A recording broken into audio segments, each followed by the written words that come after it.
আমাৰ গুৰুৰু গুৰু পৰম গুৰু শ্ৰীমন্ত শংকৰদেৱ যি সৰ্বকালৰ সৰ্বদ্ৰষ্টা সৰ্বস্ৰষ্টা অকল জগতগুৰুৱেই নহয়, অকল পৰম গুৰুৱেই নহয়, বোলে মোৰ গুৰু বুলি ক'ব লাগিব, হয়নে? তেতিয়া বেছি আপোন হ'ব। ভকতি ভাণ্ডাৰ দ্বাৰা হ'ব চুৰি, মুকুতি কইলি উদাস, এক হৰণ হৰিৰ নাম ধৰ্ম ৰাজা কৰোঁ কৰোঁ প্ৰকাশ। ভকতি ভাণ্ডাৰ দ্বাৰা হ'ব চুৰি, ভকতিৰ ভাণ্ডাৰ মানে ভঁৰাল, দ্বাৰা মানে দুৱাৰ, সকলোৰ কাৰণে মুকলি কৰি দিছে। জাতি বৰ্ণ ধৰ্ম নিৰ্বিশেষে এই মহান ভক্তিটো লাভ কৰিব পৰা ব্যৱস্থা কৰি দিছে আমাৰ গুৰুজনাই। সেইকাৰণে আমাৰ বাপজনে উদ্বোধক বাপে কৈছে, ভক্তিত জাতি আৰু অজাতি বিচাৰ নাই বুলি কৈছে। কি বুলি ক'লে? কৃষ্ণক ভজয় যিটো তাকে বোলে জাতি, কৃষ্ণৰ বিমুখ যিটো সেহিহে অজাতি, হয়নে? কৃষ্ণক যিজন ভজে, ভগৱানৰ যিজন ভকতি কৰিছে তাক জাতি বুলি কৈছে, আৰু কৃষ্ণক যিজন ভজা নাই, ভগৱানৰ যিজন ভকতি কৰা নাই তাক অজাতি বুলি কৈছে। দুটাহে জাতি, এটা অজাতি আৰু এটা জাতি। যি নেকি ভগৱানৰ ভকতি কৰিছে তাক জাতি বুলি কৈছে, আৰু যিজন ভগৱন্তৰ ভক্তি কৰা নাই, কৃষ্ণক ভজা নাই, তাক অজাতি বুলি কৈছে। আৰু জেনেৰেল ভাষাত তাক বৈজাতি বুলি কয়। ও হৰি ও ৰাম। জেনেৰেল ভাষাত কি বুলি কৈছে? বৈজাতি বুলি কৈছে। আমি জাতিত পৰি গ'লো দেই বাপ চবেই। গতিকে উচ্চ কণ্ঠেৰে বাহিৰে ভিতৰে এভাগী সংবৰ্ধনা জনাম, সকলোৱে সহযোগ কৰিব। সংবৰ্ধনা জনাওঁতে কিন্তু শৰীৰৰূপী ব্ৰহ্মাণ্ডটো লৰি যাব লাগিব, কাৰণ ভাগৱতত লিখা আছে ডাকি বোলা ৰাম ৰাম, হয় নাই? আমাৰ গুৰুজনাই মনে মনে বোলা ৰাম ৰাম বুলি লিখিব পাৰিলেহেঁতেন, হয় নে বাপ? ডাকি বোলা ৰাম ৰাম কিহৰ কাৰণে লিখিছে? মনে মনে বোলা ৰাম ৰাম বুলি লিখিব পাৰিলেহেঁতেন পদৰ শেষত।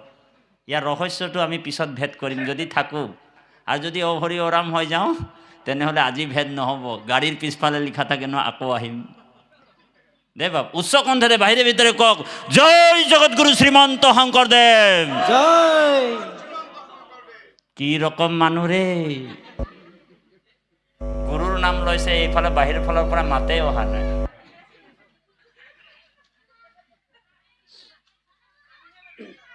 আইসকলতো এইফালৰ পৰা মাতেই নাই। এতিয়াই এক পেট ভাত খাই আহি লওঁ, এতিয়াই এক পেট ভাত খাই জলপান খাই আছে কৰে যে আৱাজেই নাই। গুৰুৰ নাম লৈছোঁ, অকপটে যদি গুৰু সেৱাক কৰৈ, গুৰুৰ সমান শক্তি শিষ্যত্ব হুৱই বুলি কৈছে। আমি গুৰুৰ কাৰণে প্ৰাণ দিব পাৰিব লাগিব। আৰু ধেমাজিততো আৰুৱে বেছি মানে আপোনাৰ, কাৰণ ইমানেই জোৰকৈ ল'ব লাগিব, কাৰণ আমি কৈয়ে থাকোঁ যে ধেমাজি জিলাৰ আইসকলে ইমানেই জোৰকৈ গুৰুৰ নাম লয় বোলে বগীবিল দলং লৰাই দিয়ে বোলে। সেইকাৰণে বাহিৰে ভিতৰে কওক, জয় জগতগুৰু শ্ৰীমন্ত শংকৰদেৱ।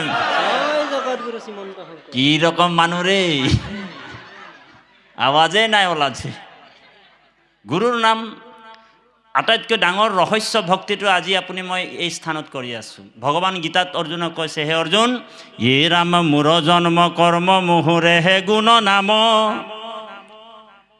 শ্ৰৱণ কীৰ্তন কৰি বেক অবিশ্ৰাম, মোৰ কথা শ্ৰৱণত অকৰিবে কৰতি, ইয়াকে হে বোলয় সখী উত্তম ভকতি।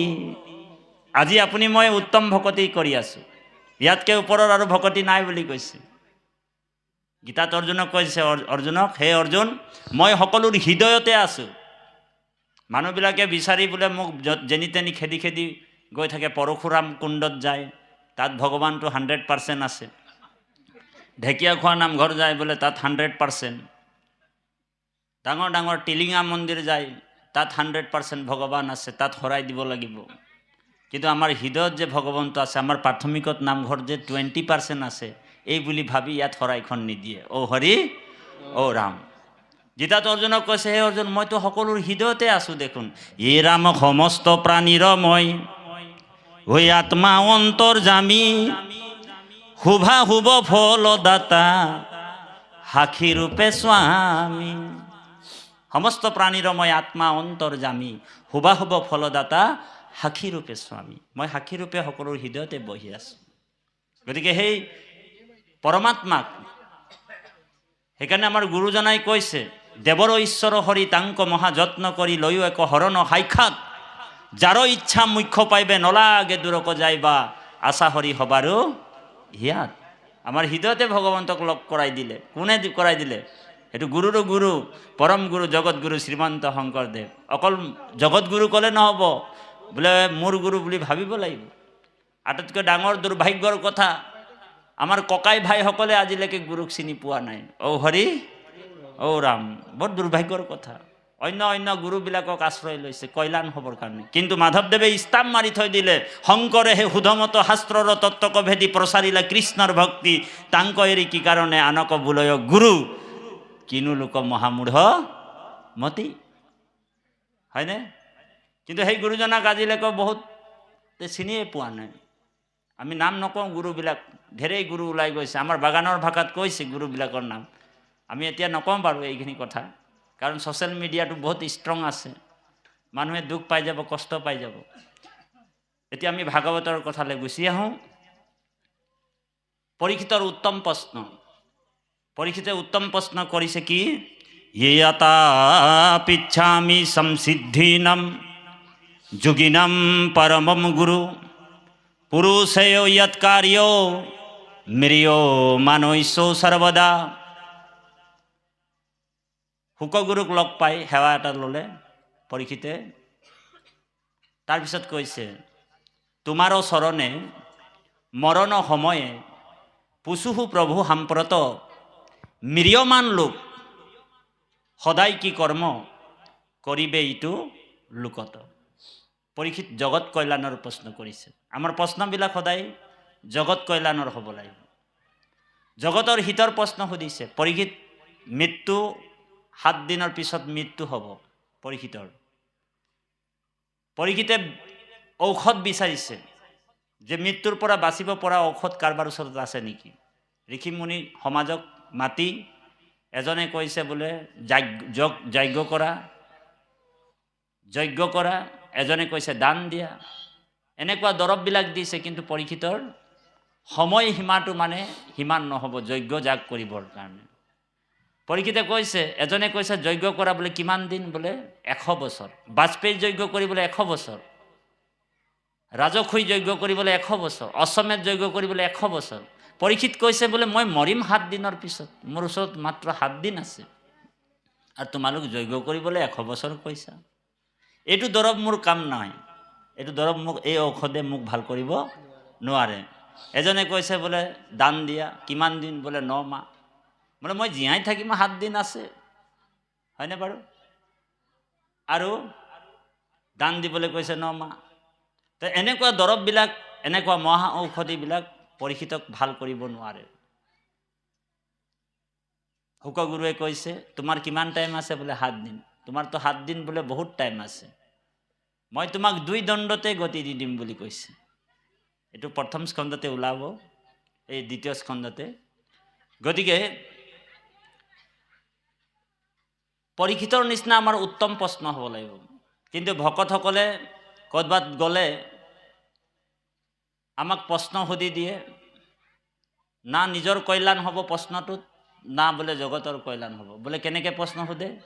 মোক এজেগাত প্ৰশ্ন কৰিছে বোলে, তাঁতিবাপ আপুনি ৰামায়ণ পঢ়ে বোলে, পঢ়োঁ। আপুনি ভাগৱত পঢ়ে বোলে, পঢ়োঁ। আপুনি এটা কথা কৰিব লাগিব, আপুনি প্ৰশ্ন এটা আছে উত্তৰ দিব লাগিব। বোলে কি? বোলে ৰাৱণৰ বাপেকৰ নামটো কি আছিলে কওক বোলে। ঔ হৰি ঔ ৰাম। বোলে ৰাৱণৰ বাপেকৰ নামটো আপুনি জানি কি কৰিব, আৰু মই জানি কি কৰিম? হয়নে বাৰু? এনেকুৱা প্ৰশ্ন সুধি দিয়ে। আৰু এদিনতো আৰু এজনৰ সাংঘাতিক প্ৰশ্ন সুধি দিলে। কি বুলি ক'লে জানে নাই? বোলে ৰামায়ণত বোলে হনুমান এবাৰ লংকালৈ গৈ লংকাখন জ্বলাই পেলালে, ৰাৱণৰ লংকাটো। আপুনি কওকচোন বোলে, হনুমানৰ বোলে নেঙুৰটোত বোলে কোনজন ৰাক্ষসে বোলে জোচলাই খাটিটো মাৰি দিছিলে, সেই ৰাক্ষসটোৰ নামটো ক'ব লাগে বোলে। এনেকুৱা প্ৰশ্ন যদি আহি যায় তেনেহ'লে আপুনি কি ক'ব বাৰু সমাজত? পৰীক্ষিতে উত্তম প্ৰশ্ন কৰিছে। পৰীক্ষিত কি কৈছে? যে ম্ৰিয়মান লোক আমি সকলোৱে মৰিবলৈ গৈ আছোঁ। অকল পৰীক্ষিত নহয়, ভাগৱত অকল পৰীক্ষিতৰ কাৰণে নহয়, পৰীক্ষিত নিমিত্ত মাত্ৰ, হয়নে? আমিও মৰিবলৈ গৈ আছোঁ। আমিও এদিন দুদিনকৈ পৰীক্ষিত মৰিব 7 দিনৰ পিছত যেনিবা, আৰু আমি মৰিম 7 দিনৰ ভিতৰত, মৰিমতো আমিও। পৰীক্ষিতে উত্তম প্ৰশ্ন কৰিছে, তোমাৰ চৰণে মৰণ সময়ে পুছুহু প্ৰভু সাম্প্ৰত ম্ৰিয়মান লোক সদায় কি কৰ্ম কৰিবে এইটো লোকত। আমি মৃত্যুমুখী মানুহ কি কৰিব লাগিব? ক'ৰ পৰা আহিলোঁ, ক'লৈ যাব লাগিব, এই সংসাৰত থাকি আমি কি কৰিব লাগিব, আমাৰ কৰণীয় কাম কি? ইয়াৰ উত্তৰত আৰম্ভণিতে, ইয়াৰ উত্তৰত প্ৰথমে মংগলাচৰণ গাইছে, জয় জয় কৃষ্ণ কৃপা ময়া মহেশ্বৰ। মহেশ্বৰ মানে হৈছে মহাযোগী ঈশ্বৰ, যিজন সুপ্ৰিম, হয়নে? সকলোৱে গাব, এ কৃষ্ণ এক দেৱ দুখ হাৰি, এ কাল মায়াদিৰ অধিকাৰী, এ কৃষ্ণ বিনে শ্ৰেষ্ঠ নাহি নাহি আর, সৃষ্টি স্থিতি অন্ত কারি দেব, তান্ত বিনে আন নাহি কেব, অজানিবা বিষ্ণু হে সমস্ত জগতে হার, রাম জানিবা বিষ্ণু হে সমস্ত জগতে হার। কৃষ্ণ এক দেৱ দুখ হাৰি, কাল মায়াদিৰো অধিকাৰী, সেইজনে হৈছে পৰম ঈশ্বৰ মহেশ্বৰ, মহাযোগ ঈশ্বৰ, যি সৃষ্টি স্থিতি অন্তকাৰী দেৱতা। সেইজনৰ ওচৰত আশ্ৰয় ল'লে জীৱাত্মাই বোলে জীৱন্তে মুক্ত হ'ব পাৰে। বোলে মৰাৰ পিছত মুক্তি হ'ব নে নাই কোনো বাদ দিয়া, বোলে সেইবিলাক কথাও ধৰিবও নালাগে। বোলে জীৱন্তে যাক মুক্তি লাগে, জীয়াই থাকোঁতে যেনে মুক্তি বিচাৰে, সেইজন হৈছে পৰম ঈশ্বৰ চৰণত আমি শৰণাপন্ন হ'ব লাগিব। তাৰপিছত কৈছে, যাৰ আজ্ঞা হিৰে বহে ব্ৰহ্মা হৰি হৰ, যিজনৰ আজ্ঞা পালন কৰি থাকে, তিনিজন ত্ৰিদশৰ দেৱতা, যি হত ৰজ তমৰ দ্বাৰা সৃষ্টি হোৱা ব্ৰহ্মা, সৃষ্টিৰ দায়িত্ব যিজনে সৃষ্টি কৰি আছে, আৰু বিষ্ণু পালনৰ দায়িত্ব, আৰু শিৱ সংহাৰৰ দায়িত্ব। এই ত্ৰিদেৱ দেৱতাক সৃষ্টি কৰিছে ভগৱন্ত হত ৰজ তমৰ দ্বাৰা। এইটো ত্ৰিগুণাত্মিক মায়া বুলি কৈছে। এই তিনিজন দেৱতা যিটো মায়া সৃষ্টি কৰি এই সংসাৰখন চলায়, এইটোকে ত্ৰিগুণাত্মিক মায়া বুলি কৈছে। গীতাত অৰ্জুনক কৈছে, হে অৰ্জুন, দৈৱী এইচা গুণময়ী মম মায়া দূৰত্বায়া, মোৰ মায়াটো বোলে মই ত্ৰিগুণাত্মিক মায়াৰ দ্বাৰা সৃষ্টি কৰি আছোঁ, সংহাৰ কৰোঁ আৰু লয় কৰোঁ। গতিকে তুমি মোৰ মায়াৰ পৰা অতিক্ৰম কৰিবলৈ বিচাৰা যদি, মামেব প্ৰপদ্যন্তে মায়ামে তম তৰন্তি তে, মোৰ ওচৰত কায় বাক্য মানে শৰণাপন্ন হ'বলৈ কৈছে। কায় বাক্য মানে মন সমস্তখিনি সম্পূৰ্ণৰূপে চাইৰেণ্ডাৰ হ'ব কৈছে। গতিকে কৃপালু বাপাই সমস্ত, সেইজন যুগে যুগে অৱতাৰ হয়। যেতিয়া ধৰ্ম হানি হয়, অধৰ্মৰ প্ৰাদুৰ্ভাৱ বাঢ়ি যায়, ভগৱান কৈছে যে মই তেতিয়া অৱতাৰ হওঁ। 3টা আঁচনি লৈ ভগৱন্ত অৱতাৰ হয়। এক হৈছে দুষ্টক দমন, 2 শান্তক পালন, আৰু 3 নম্বৰ হৈছে ধৰ্ম সংস্থাপন। এই 3টা কাৰণত মই অৱতাৰ হওঁ। অৱতাৰ শব্দৰ অৰ্থটো হৈছে অপ্ৰপঞ্চ ইয়াতে, প্ৰপঞ্চ অৱতাৰ নাম অৱতাৰ। অপ্ৰপঞ্চ জগতৰ পৰা প্ৰপঞ্চ জগতলৈ মই নামি আহোঁ। ভগৱন্তৰ জন্ম আৰু মৃত্যু নাই বুলি কৈছে, সেইকাৰণে ভগৱন্তক অজা বুলি কয়। অজ নহয়, অজা, যাৰ জন্ম আৰু মৃত্যু নাই বুলি কৈছে। যদিও মোৰ নাহি জন্ম তোমাৰো তথাপি জন্ম ধৰা, ওহি জন্মে জীৱৰ জনম দূৰ কৰা। যদিও মোৰ জন্ম মৃত্যু নাই, তথাপিও মই ভকতৰ অনুগ্ৰহাৰ্থে লোকানাম বিষ্ণু লোকে নমস্কৃতম দৈবকী অত্তে বাসুদেৱ অত্তে প্ৰাদুৰ্ভূতে মহাযশ। যদিও মোৰ জন্ম মৃত্যু নাই, দৈবকী আৰু বসুদেৱৰ পৰা মই যদি অনুগ্ৰহ কৰে ভকতৰ কাৰণে মই কিন্তু জন্ম ল'বলগীয়া হয় বুলি কৈছে। গতিকে কৃপালু বাপাই সমস্ত মৎস্য কুৰ্ম আদি অংশ অৱতাৰ যাৰ, ঈশ্বৰ কৃষ্ণক কোটি কোটি নমস্কাৰ। নমো নমো মধুমূৰ ৰিপু মহাহৰি। প্ৰথমে মংগলাচৰণত কৈছে, মংগল যুগ আচৰণত কৈছে যে যিজনক স্মৰণ কৰাৰ লগে লগে স্মৰণম মাত্ৰেন জন্ম সংসাৰো বন্ধনো বিমচ্ছতে বুলি কৈছে। যাৰ নাম লোৱাৰ লগে লগে, যাক স্মৰণ কৰাৰ লগে লগে জন্ম সংসাৰ বন্ধনৰ পৰা মুক্ত পাব পাৰি। আৰু যিমান ৰিপুবিলাক আছে, ৰিপু মানে লোভ মোহ কাম ক্ৰোধ দম্ভ অভিমান, এই ৰিপুবিলাক যাৰ নাম লোৱাৰ লগে লগে সকলো ৰিপুবিলাক দমন হৈ যায়, সেইজনে হৈছে মহাহৰি। অন্ত্যজু উত্তম আতি হুৱে যাক স্মৰি, যাক স্মৰণ কৰিলে অন্ত জাতিও উত্তম হ'ব পাৰে। সেইকাৰণে গীতাত অৰ্জুনক কৈছে, হে অৰ্জুন, হে মূৰ ভক তৰকীয় জাত বিচাৰিলা চণ্ডালু প্ৰজন্ত ভজি পাইবা মুকুতি। অৰ্জুন, তুমি মোৰ ভকতৰ জাতি নুসুধিবা। মোৰ ভকত যদি একেবাৰে চণ্ডালু হয়, সেইজনো বোলে যজ্ঞ কৰিবৰ পাত্ৰ হৈ যায় মোৰ নাম স্মৰণ কৰি। এই কথাটোকে আৰম্ভণিতে কৈছে, সমস্তে জগত উদ্ধাৰক যাৰ নাম, হেনয় কৃষ্ণক কৰোঁ সহস্ৰ প্ৰণাম। সমস্ত পাপৰ পৰা যিজন মুক্তি দিব পাৰে, সেইজনৰ নাম স্মৰণ কৰাৰ লগে লগে আমি সমস্ত পাপৰ পৰা মুক্ত পাব পাৰোঁ। সেইজনক সহস্ৰবাৰ প্ৰণাম কৰিছে। তাৰপিছত কৈছে, প্ৰভু ভগৱন্ত ভকতৰ নৱনিধি হৰিক স্মৰণে আৰম্ভৰ হৌক সিদ্ধি।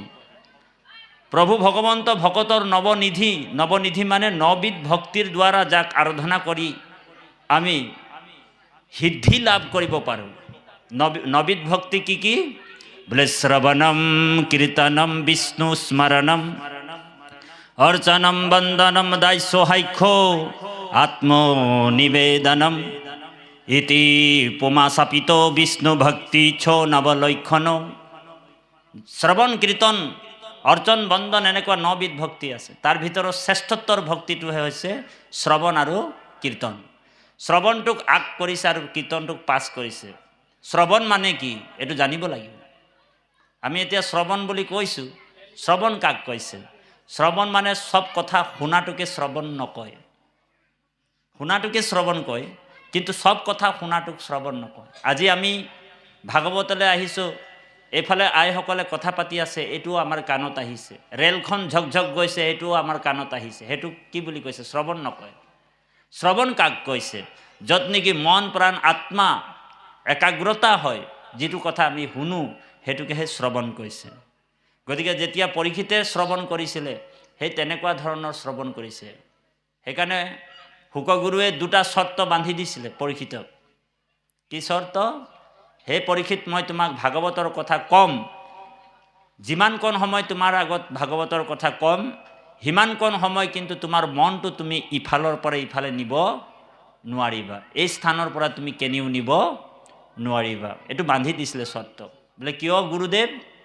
তোমাক মই ভাগৱতৰ কথা কৈ থাকিম, যদি তোমাৰ মনটো গৰুটোৱে পানী খালে ন নাই, ঘৰত দৰ্জাটো ভালকৈ লগালো ন নাই, এইবিলাক যদি তুমি মনটো যদি ইয়াৰ পৰা গুচি যায় আৰু তোমাক যদি কৃষ্ণ কথা যদি কৈ থাকিম, তেনেহ'লে তোমাৰ একো নহয়, মোক বোলে আমোচন পাপ লাগি যাব বুলি কৈছে। কাৰণ অশ্ৰদ্ধায়ে হেলায়ে নপাতে কাণ, তাক দেই যিটো নামৰ দান, সিও নামৰ দ্ৰোহী বুলি কৈছে।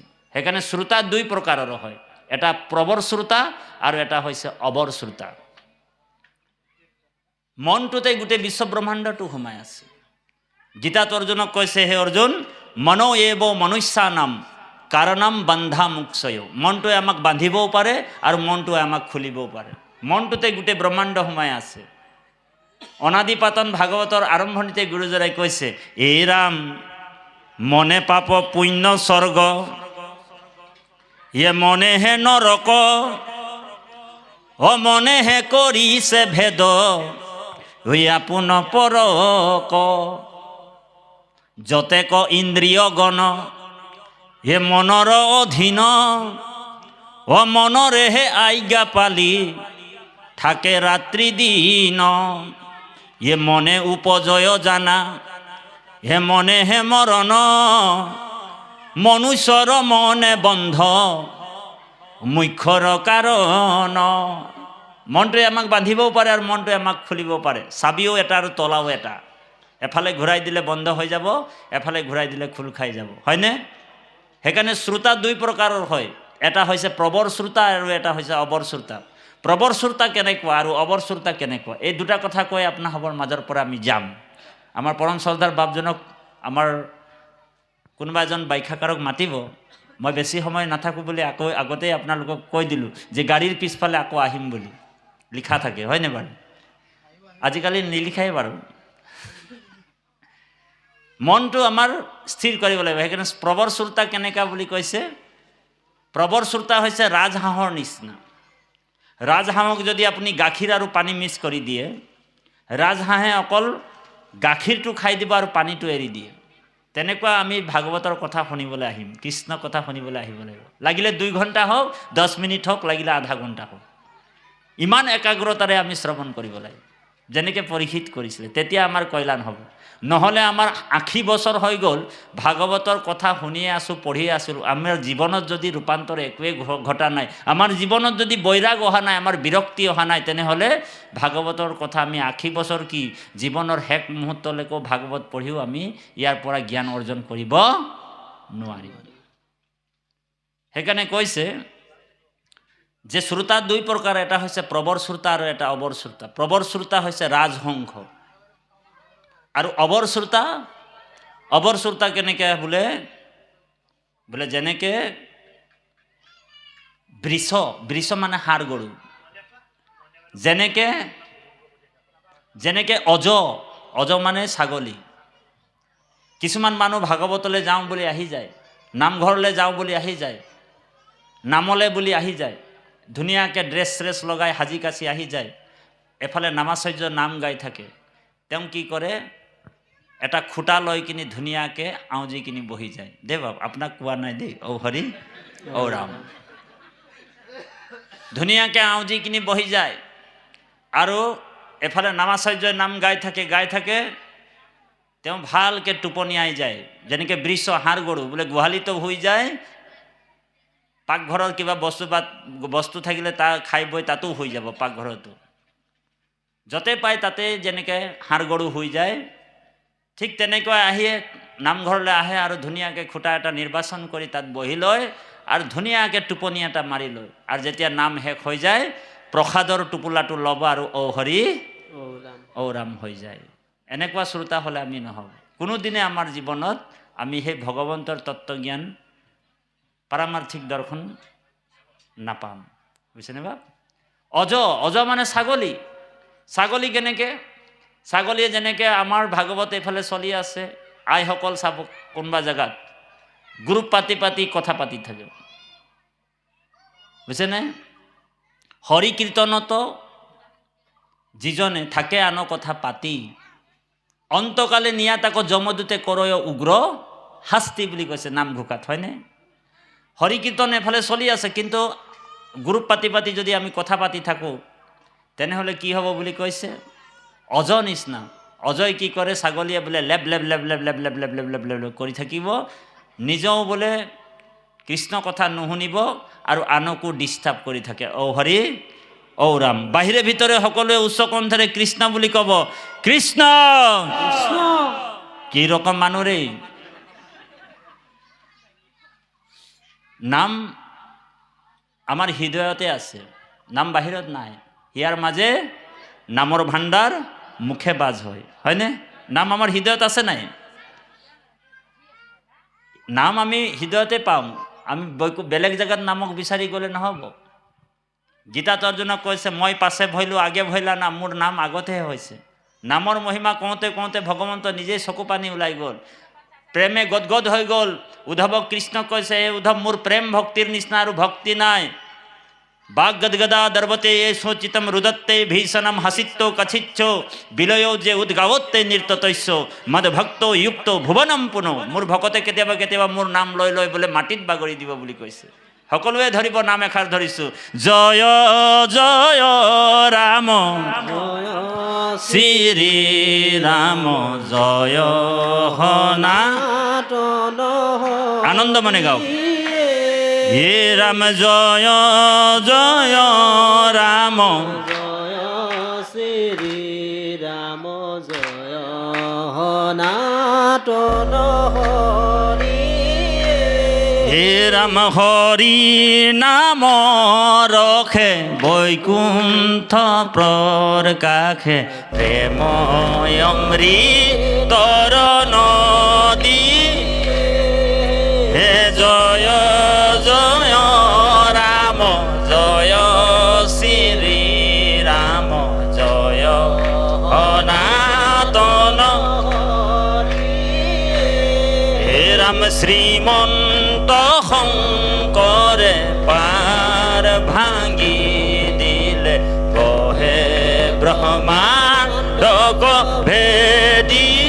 হে জয় জয় ৰাম জয় শ্ৰী ৰাম জয় সনাতন হৰি। হে ৰাম গোবিন্দৰ নাম অমৃতৰ নদী বহে বৈকুণ্ঠৰ ৰাহে।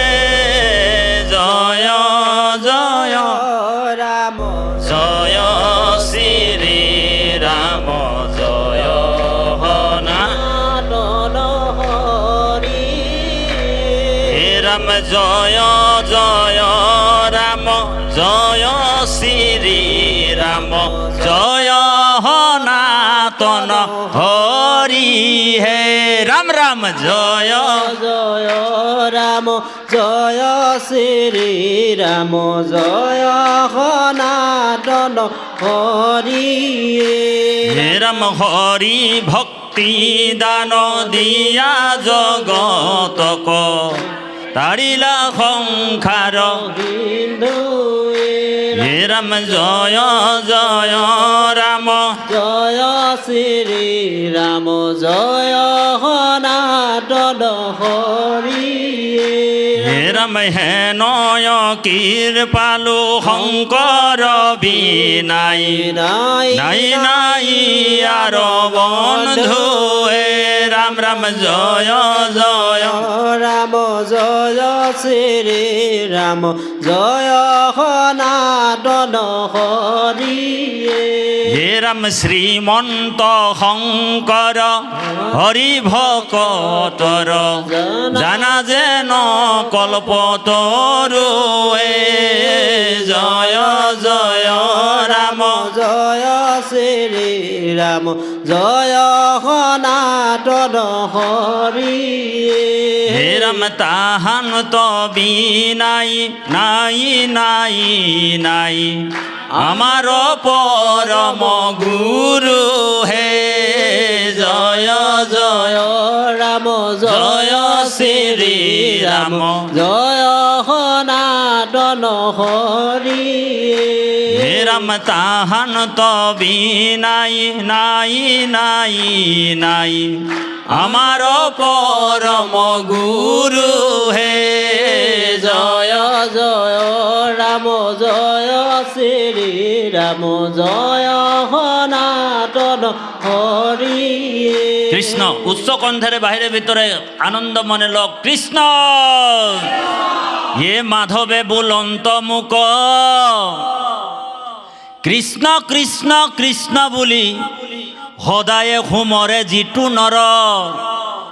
জলসন্তে যেন পদ্ম নৰকৰ পৰা তাংক ওই আপুনি উধারু রঙ্গ মনে। ভগবান কৃষ্ণ অর্জুনক কৈছে, অর্জুন যিনি কি খাওঁতেই কৃষ্ণ, উঠোতেই কৃষ্ণ, বহুতেই কৃষ্ণ, প্ৰত্যেকটা অৱস্থাত কৃষ্ণ কৃষ্ণ কৃষ্ণ, সেইজন বোলে আৰু বেলেগকৈ শাস্ত্ৰ নপঢ়িলেও হ'ব, বেদ পঢ়িব নালাগে, প্ৰেম ভক্তিতে মোক বান্ধি দিব পাৰে বুলি কৈছে। ঔ হৰি ঔ হৰাম। বোলে প্ৰেম ভক্তিটো কেনেকুৱা?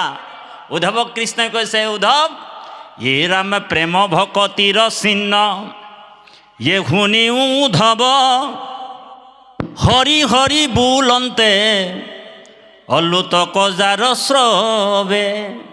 যিনি কি ৰাম ৰাম কৃষ্ণ কৃষ্ণ বোলাৰ লগে লগে বাষ্পবাৰী পৰিপূৰ্ণ লোচনম, যি কৃষ্ণ বোলাৰ লগে লগে চকুৰ পৰা পানী আহিব লাগিব। যোনে ভগৱন্তৰ নাম লোৱাৰ লগে লগে অশ্ৰু আহিব লাগিব, আমাৰ চকুটো সজ্জল হৈ যাব লাগিব, প্ৰেমে গদগদ হৈ যাব লাগিব, হয়নে? তাৰমানে আমাৰ চকুৰ পৰা পানী আহিব লাগিব, সেইটো প্ৰেম ভক্তি বুলি কৈছে। তাত আৰু বেলেগকৈ বহুত শাস্ত্ৰ নাজানিলেও হয়, বহুত পাৰমাৰ্থিক তত্ত্বিক কথাবিলাক নাজানিলেও হয়, তাক সেইজন ভকতে মোক বান্ধি ল'ব পাৰে বুলি কৈছে। একাদশ খণ্ড উদ্ধৱক কৈছে। সেইটো কি কৈছে? বাক গদগদা দৰ্বতে য়শোচিতম ৰুদত্তে ভীষণম হাসিত্য কাছিচ্য। মোৰ কাৰণে কেতিয়াবা হাঁহিব, মোৰ কাৰণে কেতিয়াবা কান্দিব। বিলয় যে উদ্গাৱতে নৃততস্য মদভক্ত যুক্ত ভুৱনম পুন। কেতিয়াবা মাটিত বাগৰি দিব বোলে মোৰ নাম লৈ লৈ, মাটিত বাগৰি দিব আছে।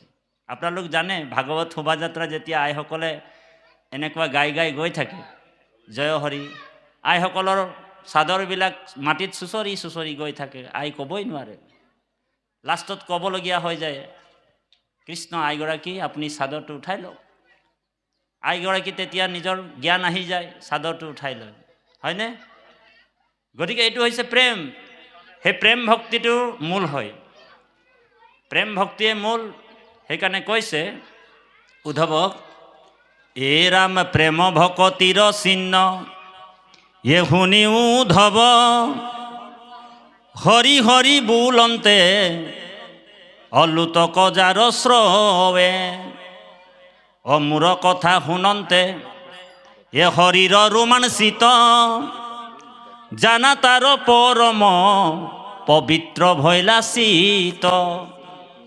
প্ৰেমে দ্ৰবৈচিত ইয়াতি অ গদ গদ বাণী, কতো হাসৈ কতো কান্দৈ অমুক প্ৰিয় মানি। লাজ এৰি গাৱৈ গীত হে নাচৈ আনন্দত, জগত পবিত্ৰ কৰে এ হে ভকতে। সেইজন জগত পবিত্ৰ কৰিব বুলি কৈছে। মোক লাগি যাৰ মনে প্ৰেম উপজিলে, যাৰ মোৰ নাম লৈ কিনে যাৰ প্ৰেম আহি গ'ল। কৃষ্ণই কৈছে উদ্ধৱক, মই তিনিজন ভকতৰ হৃদয়টো, তিনিজন ব্যক্তিৰ হৃদয়টো মই খন্তেক সময়ৰ কাৰণে এৰিব নোৱাৰোঁ বুলি কৈছে। আমাৰ পৰম শ্ৰদ্ধাৰ অসমৰ এটা খলখনিৰ সৃষ্টি কৰি দিছে।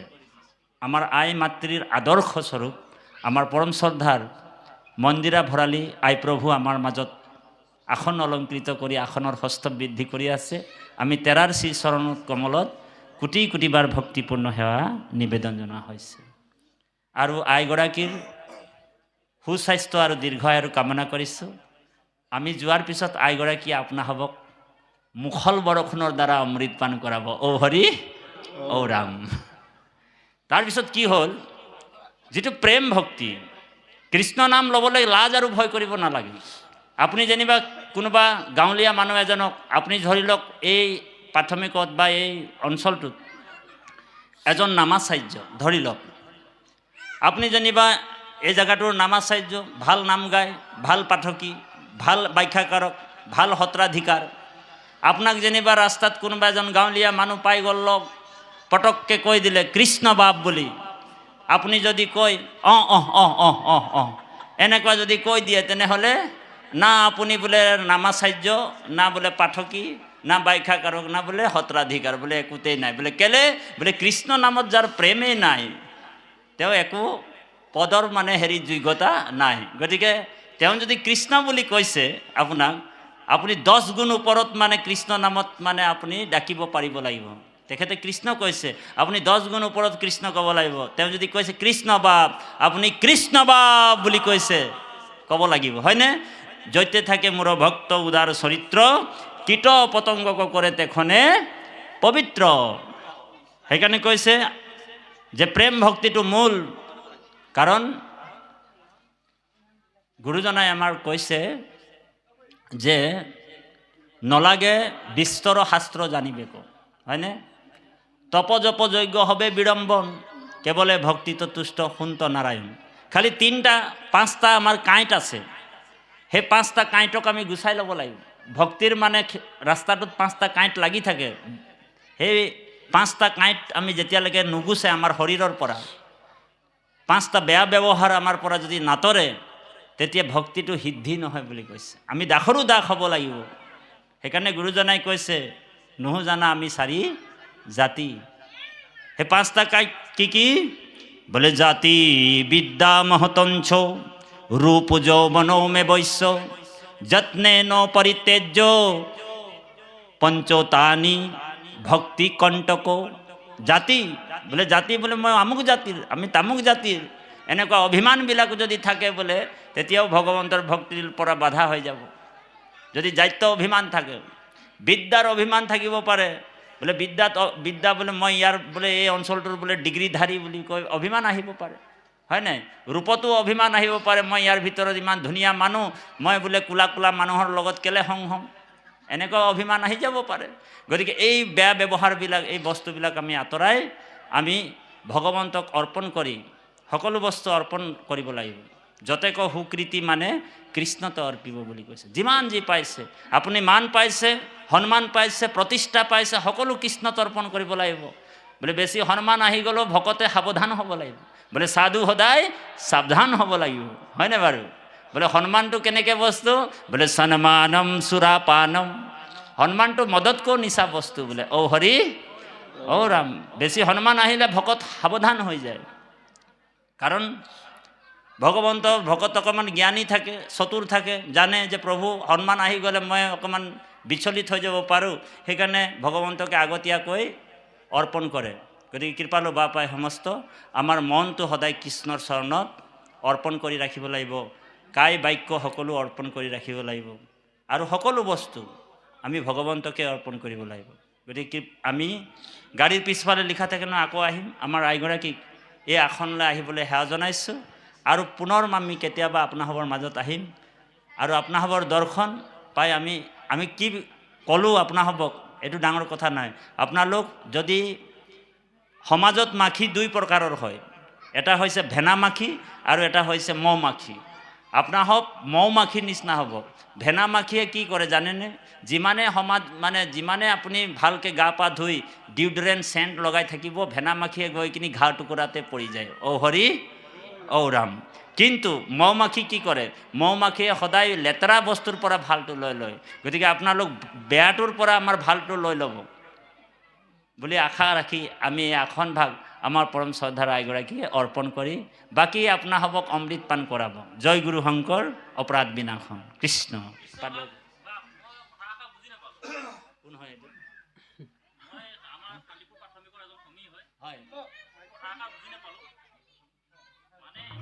হেল্ল'।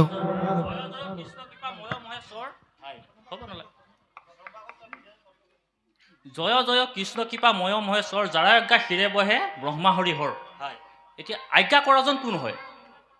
আজ্ঞা কৰাজন আপোনাৰ ৰিজাল্টটো ওলাই আছে। আমি মহাযোগ ঈশ্বৰ মহেশ্বৰ, যিজন সুপ্ৰিম।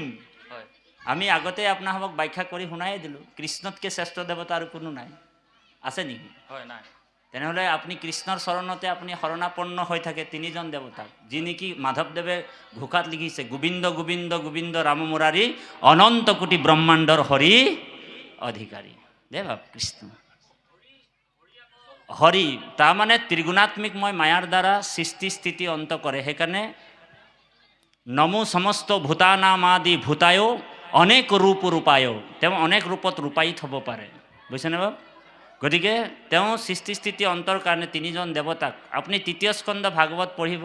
3য় স্কন্ধৰ ভাগৱতত বিদুৰ মৈত্ৰেয় সংবাদত আপুনি সুন্দৰভাৱে এইটো বস্তুটো পাই যাব।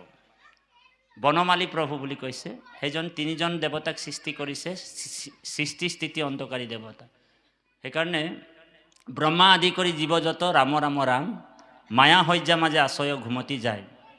গতিকে যিমান ব্ৰহ্মাকে আদি কৰি যিমান জীৱ যত আছে, শিৱ বুলি কৈছে, শিৱও মানে মায়াৰ আণ্ডাৰত ফচি আছে, বুজিছেনে? তুমিহে চৈতন্য সনাতন, তেওঁ চৈতন্য পৰমেশ্বৰ ভগৱান। সেই ভগৱানক যোনে আশ্ৰয় লয়, ভগৱান চব হ'ব নোৱাৰে। কিছুমান মানুহে শিৱকো ভগৱান বুলি কৈছে, ঔপচাৰিক অৰ্থত তেওঁলোকো ভগৱান বুলিয়ে কৈছে, যদিও ভগৱান সম্পূৰ্ণ ভগৱান নহয়। তেওঁলোকৰ ভগৱানৰ কিছু কিছু গুণ তেওঁলোকৰ গাত থকাৰ কাৰণে তেওঁলোকক ভগৱান বুলি কোৱা হয়। কিন্তু ভগৱান হ'বৰ হ'লে 6টা গুণ লাগিব দেই বাপ। ভগৱান হ'বলৈ হ'লে 6টা গুণ কি লাগিব? জ্ঞান শক্তি বলে ঐশ্বৰ্য বীৰ্যম তেজম সচেত্তাহা ভগৱান শব্দ আচানি বিনা হেহি গুৰাম দেহি। সম্পূৰ্ণ জ্ঞানৰ স্বৰূপ হৈছে কৃষ্ণ। শক্তি কাৰ ওচৰত আছে? 7 বছৰৰ শিশুটো 7 কিলোমিটাৰ গোবৰ্ধন পৰ্বত কেৰাহী আঙুলতে উঠাই দিলে। তেওঁৰ নিচিনা শক্তিবান আৰু কোনো আছে নেকি? জ্ঞানৰ স্বৰূপ ভগৱান। 1.5 ঘণ্টামান 45 মিনিটমানৰ ভিতৰতে গীতাৰ জ্ঞানটো দি দিলে। আজিলৈকে গীতাৰ পাৰমাৰ্থিক দৰ্শন ল'বলৈ কোটি কোটি জেগাত গীতাৰ তত্ত্ব ব্যাখ্যান হৈ আছে, কিন্তু গীতাৰ মূল ৰহস্যবিলাক ভেদ কৰিব পৰা নাই। সেইকাৰণে ভগৱান জ্ঞানৰ স্বৰূপ। আৰু পৰাকৰ্মৰ ভিতৰত এইফালে আপুনি চাব, যেতিয়া ৰুক্মিণীক বিয়া পাতিবলৈ যায়, ভগৱানে হৰণ কৰিবলৈ যায়, ৰুক্মিণী হৰণ নাটকো আছে হয়নে? তেতিয়া ভগৱন্তই এফালে অকলে গৈছে, আৰু ইফালে যিমান মানে আপোনাৰ জৰাসন্ধৰ কিমান অক্ষ সেনা অকলে নিহত গৈছে, কোনো অস্ত্ৰ লোৱা নাই ভগৱন্ত। তেনেহ'লে ভগৱন্তৰ নিচিনা পৰাক্ৰম আছে নেকি? ভগৱন্তৰ নিচিনা বীৰ্য পৰাক্ৰম কাৰো নাই, ভগৱন্তৰ নিচিনা শক্তি কোনো কাৰো নাই। যি নেকি দাবানল অগ্নি, বনত এবাৰ জুই লাগি গৈছিলে, আপোনালোক জানে? আপোনালোক দশম স্কন্ধ পঢ়িলে গম পাব। দশম স্কন্ধত এবাৰ বনত জুই লাগি গ'ল নাই? একদম চাৰিওফালে জুই লাগি গ'ল। ল'ৰা ছোৱালীকেইটা কি কৰিম কি নাই হৈ গৈছে জুইৰ মাজত সোমাই। আৰু সেই জুইটো, সেই অগ্নিটোক পানীৰ নিচিনা পি খাই দিলে। কোনে খালে? পৰম ভগৱান। গতিকে সেইজনেই হৈছে ভগৱান। সেইজন আপোনাৰ হৃদয়তে আছে। গীতাত অৰ্জুনে কৈছে, ঈশ্বৰো সৰ্বে ভূতেশ্ব ভূতাত্মা অৱস্থিত। মই সকলোৰ হৃদয়তে আছে। সেইকাৰণে যিজন হৃদয়তে লগ পায় পৰমাত্মা, আৰু বেলেগ বাহিৰত তেওঁ বিচাৰি নাথাকে। বেদৰ স্তুতিত কৈছে, হৃদয়ত আছা তুমি তোমাক নপাবে স্বামী, ভক্তিচাৰী বিষয় লোভত কণ্ঠতে আশয় মণি তাক বিস্মৰীয়া মানি নজানিয়া বিচাৰে বাহিৰত। গতিকে সেইজন ভগৱন্তক আমি আমাৰ হৃদয়তে লগ পাব পাৰোঁ। আমাৰ গুৰুজনে আমাক চিনাকি কৰি দিছে। আমি সেইকাৰণে বাহিৰলৈ যাব নালাগে। হিন্দীতো কৈছে, না যাওঁ কাশী না যাওঁ বৃন্দাবন, যাহা বিছালো আসন অহি মেৰি অবিনাশী। উচ্চ কণ্ঠৰে বাহিৰে ভিতৰে আকৌ 3বাৰ কৃষ্ণ বুলি ক'ব। কৃষ্ণ কৃষ্ণ। কি ৰকম মানুষ ৰে, আওয়াজে নাই ওলাছে। আমাৰ আয়ে আওয়াজ ওলাবত আপনালোকৰ ৰ'ব। জয় গুৰু শংকৰ।